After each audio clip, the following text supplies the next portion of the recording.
with regards to this hearing, nasa news kamo, and you were accused of being sa fake news, etc., etc.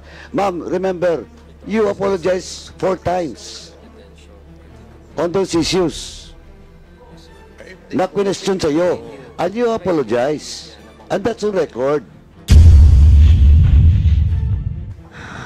Now, if it is true or not, and how it was delivered in social media or any media outlet, ay titingnan natin. But ma'am, sabi ko na nga, you were apologetic for the 4 questions that were issues that was raised against you. But question, again, question of fake news, question of you're telling something in your blogs, 4 na issue yun. Well, in fact, kinount talaga ni Chairman Abante. You apologize on those blogs that you have made. Your Honor, yes, Ganun na po, that's on record. Thank you, Representative Dionisio. The next interpolator will be Representative Romeo Acop. You have the floor. Thank you, Mr. Chair. It's too late already in the day. My substantive or substantial questions will be asked in the next hearing. Pero meron lang po akong i-clarify. May I ask from Madam Kiambao Reyes? Is she still around? Yes, Your Honor. Yes, thank you. A perusal of your blogs, palagi mong nilalagay sa iyong mga blogs na this post is protected by Article 3, Section 4 of the 1987 Philippine Constitution. Tapos, defend free speech and note to bullies. Would that be true? Nasinulat ko po yun. Yes. Is it true na sinulat in ko your po blogs, yun? nakita ko yung mga nakalagay sa blog mo. It's either this post is protected by Article 3, Section 4 of the 1987 Philippine Constitution, at saka defend free speech and note to bullies. Your Honor. Would that be true? Your Honor, una po, wala po akong blog, so that's just my personal Facebook account. And yes, nilalagay ko po yun, yung disclaimer na yan, kasi nga po, medyo sensitive po ngayon tayo sa mga ganyang post, di ba? So, I have to remind the readers also that these are just opinions, these are just reactions, it's no news, and our free speech is protected by our Constitution. Mr. Chair, simple lang po naman yung tanong ko eh. Ano po yun, Your Honor? Ang tanong ko lang naman po pwedeng sagutin ng totoo. Yes. Kasi ang tanong ko lang kung lahat sa iyong post may nilalagay ka na this post is protected by Article 3, Section 4 of the 1987 Constitution, at saka defend free speech, at saka no to bullies. Yes or no? No, Yun lang sir. po, I do not need an explanation. Sir, no, sir. Not all, but most of my posts, may nakalagay pong ganon. Lately, ha? Lately po, ganon. Pero sometimes ay nakakalimutan kong ilagay yon. But as much as possible, nilalagay ko po because that's also advice din ng mga kaibigan kong abogado. Yes. May I know what Article 3, Section 4 of the 1987 Constitution all about? It's about free speech, sir. And would you know, Madam Kiambao, that free speech is not absolute? I understand, sir. You understand? Yes, sir. Yes, Your Mabuti. Honor. Now, matanong ko po ba, no to bullies, who are you referring to? Marami po talagang bullies din sa online at Sino po yung po. nagbubuli sa inyo? O ikaw ang nambubuli?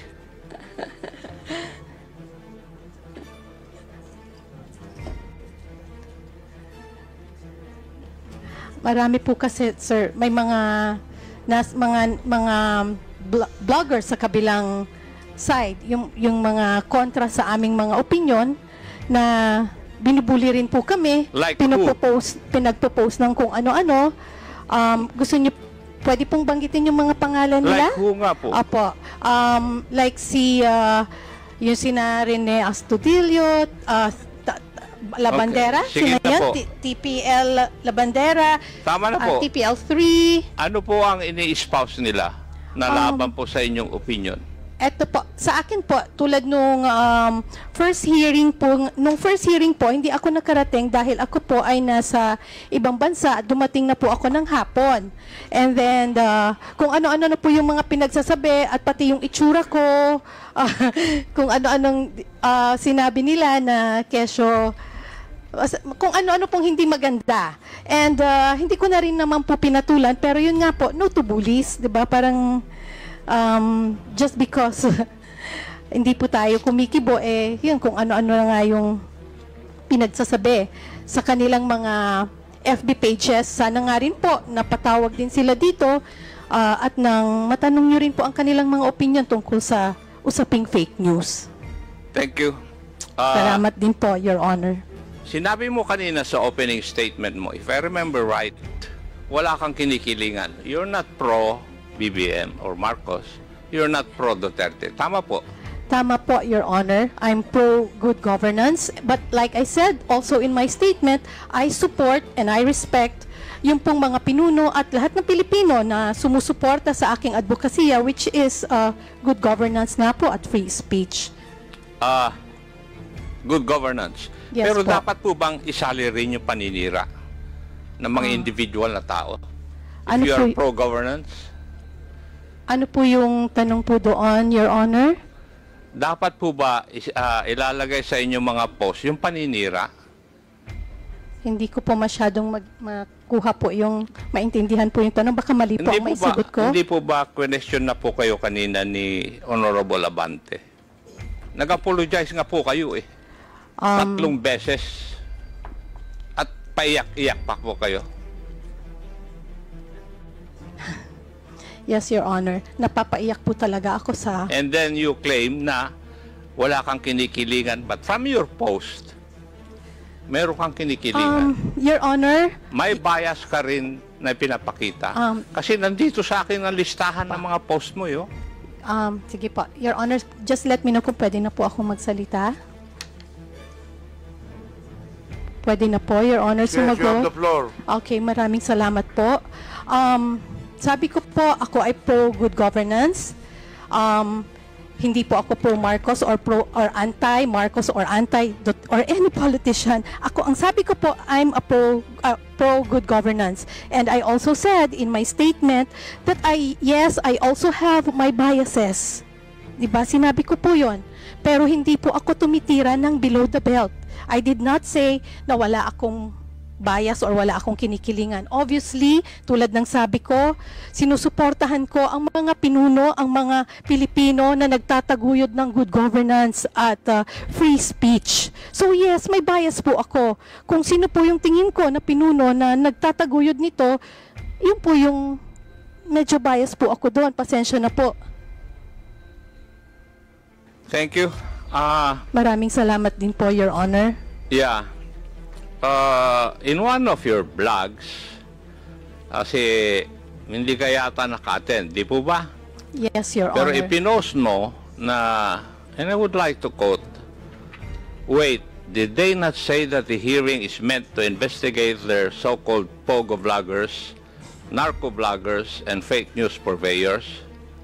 If you're not one of those, why be there and allow yourselves to get insulted and unfairly labeled, accused by some dimwits whose obvious intention is to create a chilling effect?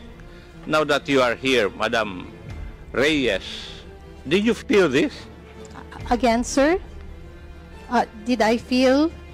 Ito, yung mga sinabi mo sa blog mo that if you're not any of those, why be there and allow yourselves to get insulted and unfairly labeled or accused by some dimwits whose obvious intention is to create a chilling effect? Sir, Your Honor, that was my emotion at that time and my opinion. Again, that's what I felt. Sino po yung mga dimwits na sinasabi mo? Wala naman po akong pinapangalanan, sir. Sino po ba ang pinatatamaan mo dito sa post mo na ito? May I say? May I ask pala? Ikaw naman, Iha.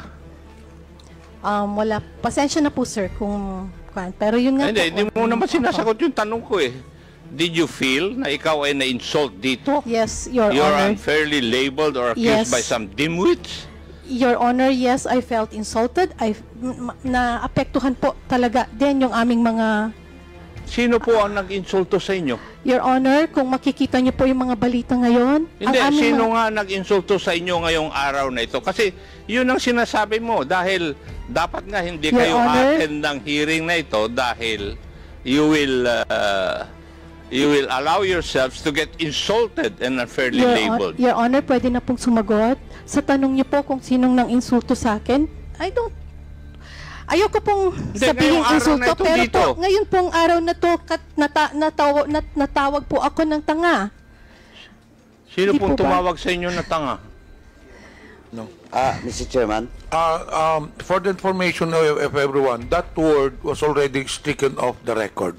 Sinagot ko lang po, Your Honor, yung tinanggal na tanong po niya. natin yun sa minutes. Yes, Your Honor, I understand. Sinagot ko lang po yung tanong ni Your Honor, Congressman Acop, kasi nga tinanong niya kung sino pong nang insulto sa akin.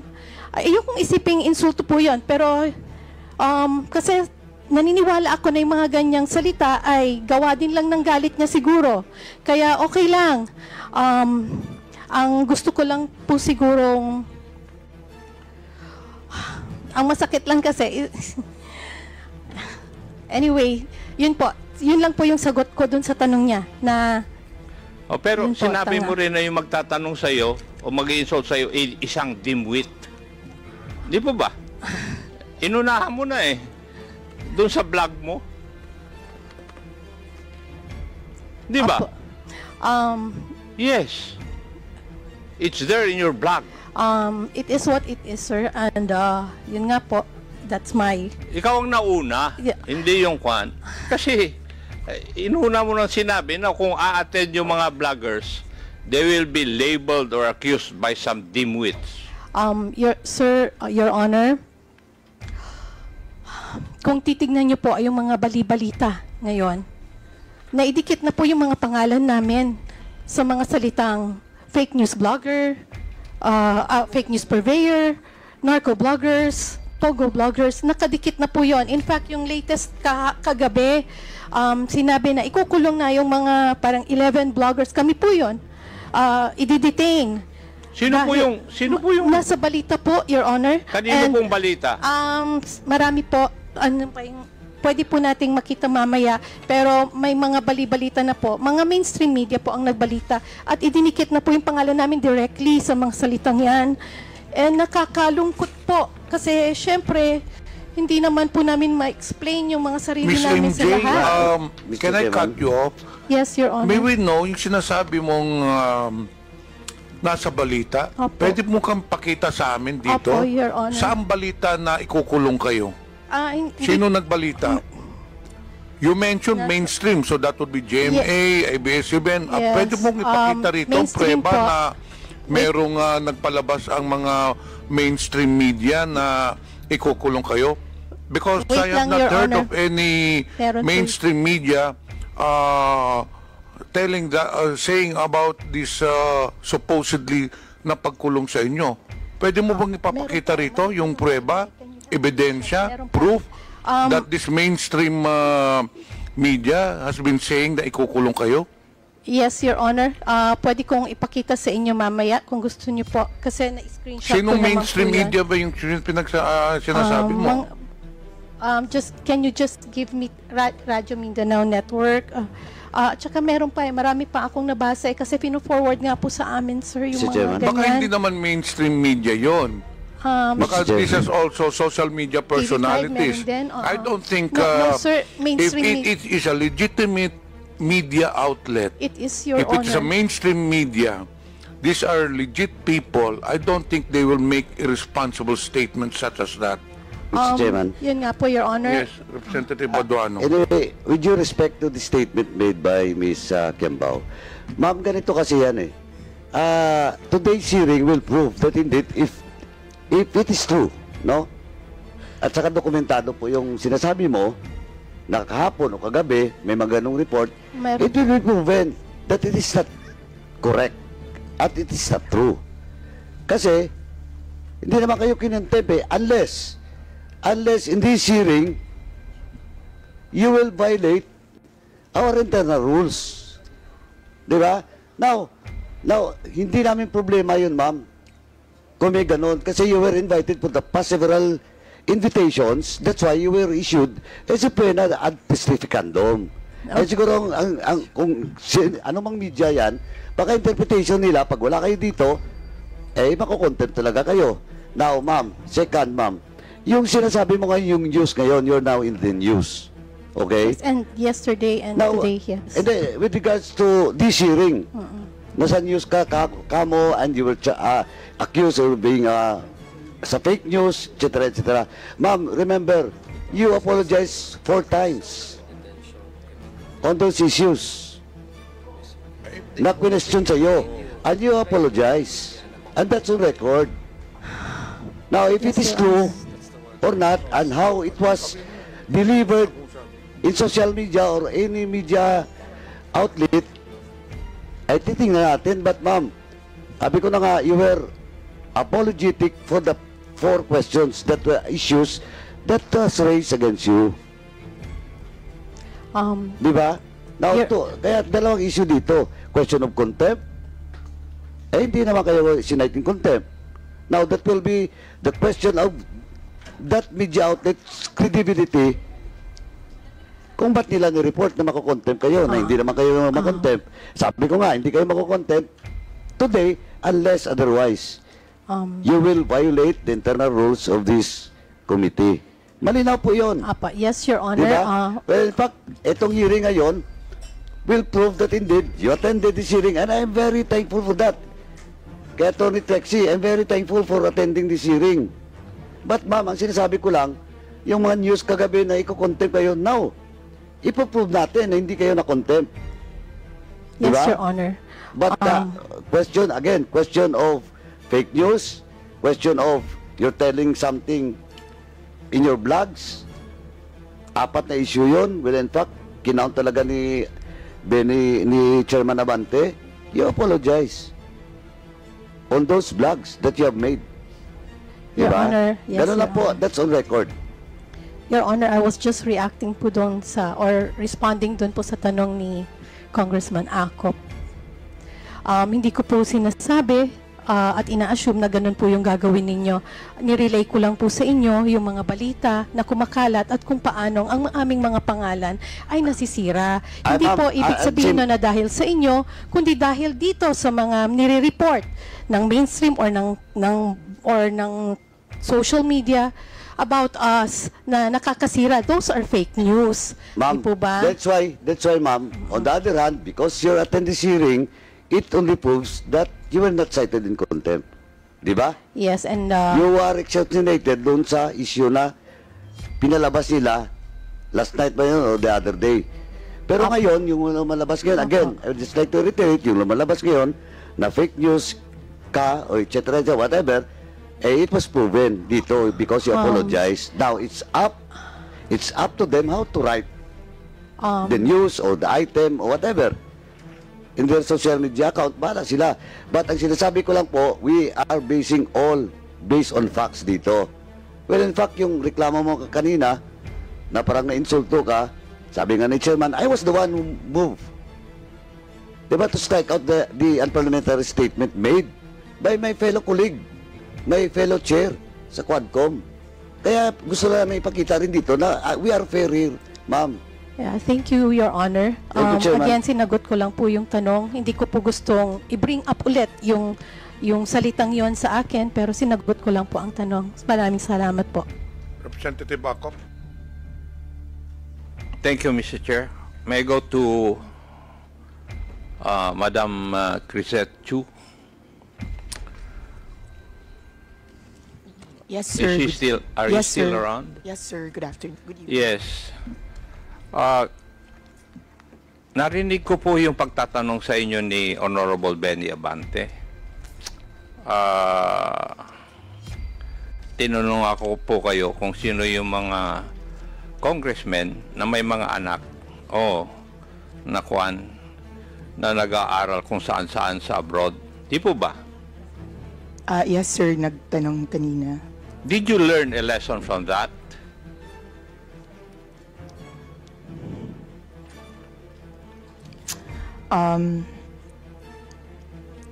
Yes, sir. That the next time I say that, I should have the courage to follow up with the actual names if I have the courage to name them. Okay. I would like to inform you, Madam Chu, Yes, na sir. hindi po ako isa sa mga congressmen na binabanggit mo. Sir, I know because that congressman is not here. I beg your pardon? Sir, I know, sir, because the congressman that I was referring to, it was based on the news, sir, and that Hindi, congressman... kasi ang sabi mo kasi, mga congressman. That's why I was asking that question. Did you learn anything from the interpellation of the Honorable Abante? And I'll tell you if you do not know. Sinasabi ko lang Yes, na sir. hindi po ako isa sa mga binabanggit mo na yun. Yes, sir. Yes, sir. At yung Yes, mga sir. anak ko, hindi nag-aral sa abroad, nandito po sila lahat, nagtatrabaho, and they are good citizens of this country. Yes, sir. Good for you, sir. Hindi. Huwag mong good for you. It's my job as the father. No, no, sir. I did not mean it As I expect that disrespectfully, you should sir. also, if ever you have children, you should train your children to become good citizens of this country. Yes, sir. Sorry, I did not mean it disrespectfully. That's not my intention. I apologize if... Now, the lesson I would like to give to you is that you should, whenever you come up with your post, you should not generalize. Kasi mga congressmen, nilalahat mo, iha. That was not my intention, sir. I do not... Okay, I did why not did you mean... write it? I did not... Kaya nga sinasabi ko, ang lesson learned mo dapat dito, huwag ka nang mag-generalize sa mga post mo. Yes, Kasi sir. hindi I ka will nga be makasagot more kanina. Kung specific tinanong ka next ni, time, nung sir. tinanong ka ni Honorable Abante, you name the congressman. Yes, sir. You're right, sir. I will be specific if I do have issues with And for certain the other people. I'm sorry, bloggers, sir, for if you felt that I was alluding to generally. to tell you frankly, I felt insulted. Kasi you're referring to me also, mga congressmen. I understand, sir. Di ba? Ngayon, sa mga vloggers, kung titingnan ko, masyado kayong mga judgmental eh. That's one thing you should learn. Huwag po kayong maging judgmental. And I don't think you have the right to judge others. Di po ba? And the other thing that you forgot is that when you come up with your post, if you come up with informations, you did not exercise due diligence. Wala po kayong fact-checking kung totoo yung mga nire-report ninyo. Yun po yung aking observation kasi sa mga post na naharap sa amin. That is why nagkakaroon na tayo ng polarization. And that is one of the ill effects of fake news.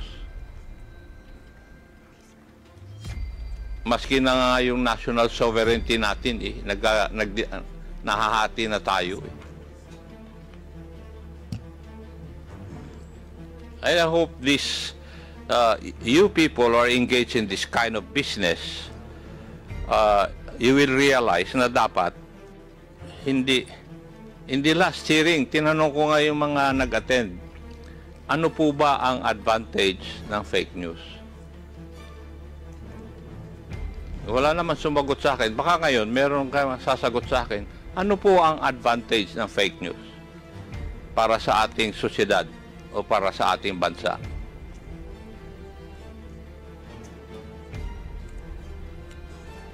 Meron po bang makakasagot sa akin nun?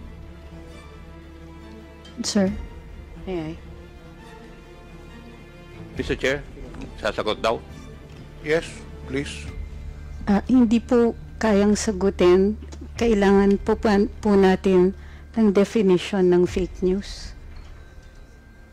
Kasi po, merong fake news na time-bound. Totoo ngayon, bukas hindi na totoo. Katulad ni Galileo na nagsabi na heliocentric ang excuse me, Mr. Chair. solar system. Madam, please Opo. indulge me. Ano po yung unang statement ninyo? Baka po para magkaintindihan ay i-define po natin kung ano ang fake news. Yung sumunod na statement. Kasi minsan po, ang tinatawag na fake news ay time-bound. Posibleng totoo ngayon, bukas hindi na totoo. Katulad nga po ng heliocentric versus the geocentric solar system. Naparusahan po si Galileo. Pero 600 years later, nag-apologize ang simbahan. Dahil totoo pala siya. So, what So- is the advantage of fake news? No, sir, we can only answer that question if we define what fake news is. And may I know, from your background, how would you define fake news? Sir, that's one of my problems with the proposed legislation, is that it is very difficult to pin down a definition for fake news. May I know, Marami may I po know akong what binasa. proposed legislation are you talking about? Sir, Representative Ace Barber says that he proposes regulation, a regulatory framework for social media to combat fake news. And therefore, we have to define what fake news is. So in other words, as far as this representation is concerned, wala pa akong nababasa na proposal because the proposed bill regarding fake news will come out after this hearing. Yes, sir, but you're already asking us questions on fake news. Yes, kaya nga, kasi that is why we're holding this para magkaroon po kami ng clearer understanding kung bakit ano ang fake news, ano yung ill effects ng fake news, ano ang advantages. That's why I'm asking, ano ba ang advantage ng fake news? Para we can balance it. Sir, like I said, if we can have a working definition of what you call fake news, for instance, is clickbait first fake news, fake yung headline pero nasa body naman yung katotohanan. What about sarcasm, sir? Kasama po ba siya sa fake news? Paano kung jokes? Fake news din po ba yun? Gusto ko lang malaman para alam ko kung paparusahan niyo po kami, alam namin kung ano yung ginawa naming mali. Wala pang mali kasi wala pa kayong binaviolate na ba except yung cybercrime law. Di po ba? Opo. And the other criminal laws which are controlling insofar as this issue is concerned. Di po ba? Andiyan na rin po ako, pero para naiintindihan ko po na ito ay inquiry in aid of legislation. At pinuntirya na po ng mga kinatawan dito na may problema tayo sa fake news dahil nakakapanira. Pero sir, we're pointing out a wrong, but we don't know yet how we're going to define the wrong. And it is a basic tenet sa atin sa Ligang Batas na bahagi po ng bago maggawa ng regulasyon ay may notice tayo kung ano yung masama. Gayun din po sa ating pagdidiskurso dito, kasama po dapat ang isang working definition. Ano po ba ang tinatawag natin na fake news? Baka kailangan din po ng diskurso doon. When we come up with the proposed bill, there will be a definition of terms, as always. So Maraming fake salamat news po. there will be defined. Maraming salamat po. Yes, that's the protocol of this legislative body. Whenever we come up with bills, we have a portion of that bill which define the terms embodied in the proposed bill. So nandun, i-define namin. Don't you worry. Salamat po. Yes, because if ever there will be a proposed bill, it will still undergo technical working group, and maybe most of you would still be invited.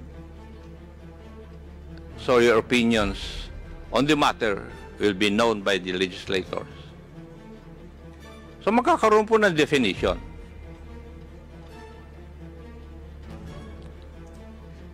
Would that allay your fears, Madam Angeles? Yes, sir. Pero sana, ano lang po, ang request lang po, naiintindihan ko po na nagagalit kayo dun sa ibang napopost ng mga kasamahan ko. Hindi po ako nagagalit, Madam Angeles. Kasi ang nagsasabi lang sa akin, yung mga anak ko, kung binabanatan po ako. Sila po ang mahilig magbasa. Ako, I'm too old already to read all those things. Naiintindihan ko po, sir. Pasensya na po kasi bahagi rin po ng pagde-develop ng ating komunikasyon at yung bagong teknolohiya na tinatawag nating social media. Pati po yung values nagde-develop din. Sana naiintindihan din po ninyo na bahagi din po ito ng kahit anong pagbabagong nangyayari. So, pero kung yung means na pagbabago ay labag po sa batas, tama po ba yun? Attorney? Sir po, pakiulit po. Kung yung pagbabago na sinasabi po ninyo, kasama sa pagbabago, ay kung labag naman po sa batas. Kasama po sa batas? Hindi, labag po sa batas. At Sir, nakakasama doon sa mga citizens ng country na ito. Tama po ba yun? Sir, maliwanag naman po pag may paglalabag sa batas na kailangan itong parusahan. Sa tingin po ninyo, sa experience po nyo, kayo po ang kasama dyan sa business na yan. Wala po bang paglalabag sa batas na nangyayari ngayon? Wala po naman din akong sinasabi na walang paglalabag. Hindi, tinatanong ko nga po kayo. Hindi ko naman sinasabi na sinabi ninyo eh. Binabato mo sa akin yung katanungan ko eh. Kayo po ang nagpa-practice nito. Sir? Nababasa po ninyo yung mga blogs ng iba. Wala po ba, sa tingin ninyo, wala pong paglalabag sa batas? Sir, kung sa fake news, hindi, sagutin niyo po muna yung tanong ko. Sir, may mga nakikita ko, yung iba ay libel, mayroon pong iba na dahil hindi po nila naiintindihan, mayroong posibleng mga unlawful utterances. Pero covered nga po siya ng batas. Pero ang pagkaintindi ko po sa diskurso natin ngayong araw na ito ay yung posibilidad na gawan natin ng batas ang tinatawag ninyong fake news. Yes. Yes, sir. That is the purpose of this hearing also. Yes, sir. Mayroon din naman po ng paglalabag. Pero dahil hindi pa po batas ang fake news, hindi siya paglalabag sa batas. Gayon pa man, naiintindihan ko, mayroong nasasaktan, mayroong nadadamage. At yun po dapat yata ang pinupuntirya natin. Yung may masasaktan, yung may damage, at yung may mali siya. Kung titignan po natin ang batas, lahat po ng limitasyon sa kalayaan magsalita at magpahayag ay ukol doon sa mga may masasaktan, katulad ng bayan o kaya individual, o mayroong malaking possibility ng kaguluhan. At ginagawa ito ng may mali siya. So kung ito pong mga elemento na to ay present doon sa pagpapahayag ng fake news, definitely, sir, mayroon pong nangyayari niya ngayon. Noted po. Maraming salamat po. I agree with you also on that point. Thank you. Mr. Chair, may I go to BIR? A while ago, BIR, natanong po kayo kung nag-comply kayo sa submission ng mga nagbabayad po ng taxes na nag-engage sa business na ito. Di po ba? Yes, Your Honor. And a while ago, if I remember it right, hindi pa kayo makapagbibigay ng mga payments that they made. Would that be correct? Yes, Your Honor. Yes. May I know why? Your Honor, we are prohibited by Section 270 of the Tax Code, Your Honor. And what does that state? Your Honor, we are prohibited from divulging data based on the returns filed by the taxpayer, Your Honor. It is also provided by the National Internal Revenue Code na meron kayong submission of pertinent information to Congress. Are you aware of that provision? The exemption, Your Honor, of the 270? Yes. Yes, Your Honor. So, kaya nga, pwede kang mag-submit dito sa amin. Yes, Your Honor. We are allowed to submit those documents, Your Honor, in an executive session, Your Honor. Yes. Yes, Your Honor. Kaya nga pinag-prepare namin because kami ang magsasabi kung we will get it in executive session. Yes, actually, Your Honor, the documents are already being prepared. The thing is, it is quite difficult to segregate the social media influencers alone, Your Honor, from the other taxpayers, Your Honor, from those who are receiving compensation or income from, for example, digital market, Your Honor, from the sale in digital market. We have, as of now, Your Honor, a lump sum of the taxpayers, but we are in the process of segregating the social media influencers alone, Your Honor. Yeah. And your circular about this was only made in 2021. Would that be correct? What particular circular, Your Honor, may I... Regarding payment of taxation for those indulged in this kind of industry? Your Honor, The bloggers?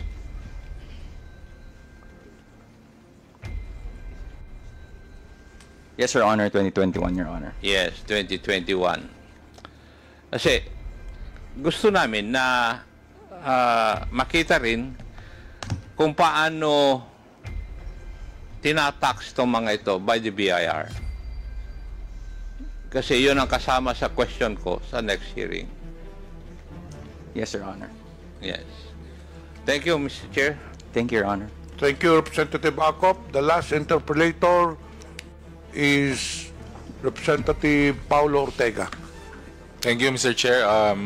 Like the Honorable Romeo Acop, I will reserve some of my questions for the next hearing since karamihan po na tanong na. But additional manifestations na lang po, Mr. Chair. Siguro kanina when we got the names or the account names or aliases of our vloggers, baka pwede rin pong malaman kung meron pa silang mga ibang accounts saka additional na mine-maintain na accounts. Then I would like to manifest also, Mr. Chair, na we invite the other victims of fake news like our friends from the media, our friends from the showbiz industry, and other members from government as well, Mr. Chair. Thank you. Before we suspend the hearing, I have some matters to discuss. First and foremost, we would like to inform everyone that the tentative date for the next hearing will be on April 8. During the last hearing, we have issued, or rather, this committee has issued show cause orders to 34 resource persons, mostly social media personalities. Out of 34 that we have invited, 10 are present today and 24 did not attend. These are the following: Mr. Alex Destor, Alan Troy Rolando Sasot, Alvin Montero, Claire Eden Contreras, Claro Ganak, Cyrus Preglo, Darwin Salceda, Edwin Hamora, Elmer Hugalbot, Ernesto Abinis Jr., Attorney Glenn Chong, Jeffrey Almendra Celis, Jeffrey Cruz, Joe Smith Medina, Jonathan Morales, Julius Milanosi Maui, Kester Ramon Balibalos Tan, Lord Byron Cristobal, Lorraine Marie Badoy, Maria Florenda Espinilla, Maricar Serrano, Susan Batalla, Mary Catherine Binag, and Miss Vivian Zapata Rodriguez. So at this point, since we have already issued this cause order, this committee is now, since of your non-appearance, this committee now is compelled to issue a subpoena. Mr. Chairman. Chairman. Yes, Representative. Mr. Chairman, may I respectfully move to issue a subpoena ad testificandum for all those mentioned named by the Chairman. So move, Mr. Chairman. Second, Mr. Chair. Any objection? Therefore, the chair hereby, the motion is approved, and the chair hereby directs the committee secretary to issue the subpoena to the mentioned resource persons. We also issued, rather this committee also issued subpoena ad testificandum to 11 resource persons. Out of 11, 8 are present, and the following 3 resource persons did not attend: Ms. Lauren Marie Badoy, Mr. Jeffrey Almendra Celis, Mr. Alan Troy Rogando Sasot. So may we inform those mentioned that have been issued a subpoena that the subpoena is still in effect. Mr. Chair, may I? The next step after subpoenas have been issued, if still the mentioned personalities will not attend the next hearing, the committee has no recourse but to issue a contempt order if they will not show on or they do not attend on the next hearing tentatively scheduled on April 8. Yes, Attorney Cruz. Sir, Ms. Lorraine Marie Badoy is out of the country. She sent me a copy of her ticket and a copy of her notice that she cannot make it today. However, I don't think it has been received by the Secretariat. May I be allowed to forward it to the Secretariat? Yes, please submit the ticket or whatever document, but still, the subpoena is still in effect. We will inform her, sir. So therefore, I appeal to those personalities concerned to appear during the next hearing para po hindi na po natin may issue ang contempt order. If those, again, I reiterate, those personalities that have already received subpoenas, if they will not appear on the next hearing, this committee will be compelled to issue a contempt order. One last, sir. Yes, Ms. Tony Cruz. Rogando Sasot is in China, and she attempted to join today, as discussed earlier, via Zoom. She cannot return to the country. Chairman. Whether she is in the country or not, all orders coming from this committee will still be in effect. Chairman. Representative Paduano. Chairman, let it be clear to the resource persons, especially those not present today, in regards to the explanation relayed to you by Ms. Badoy. Ang malaga po dito, attorney, is the written explanation. Attached with is all the documents that will prove that indeed he was abroad, she was abroad, and at the same time, if the written explanation is valid. No, yun po. So, as of now, we will accept all those documents that you will submit to the Secretariat, but still, Ms. Badoy and Ms. Asot, o Mr. Asot?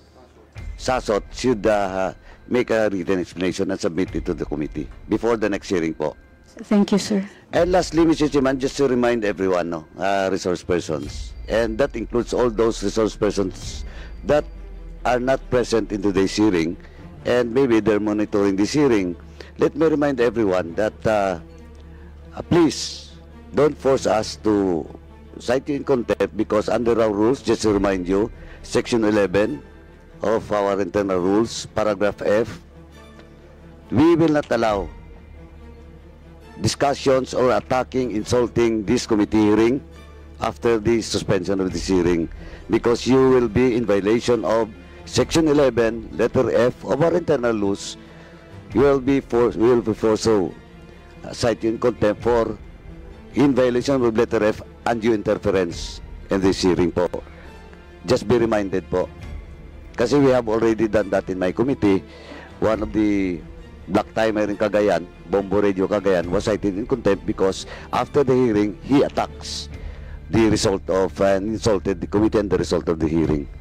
Please be reminded po. Thank you. If there will be any changes in the tentative schedule on April 8, we will issue notices to all concerned.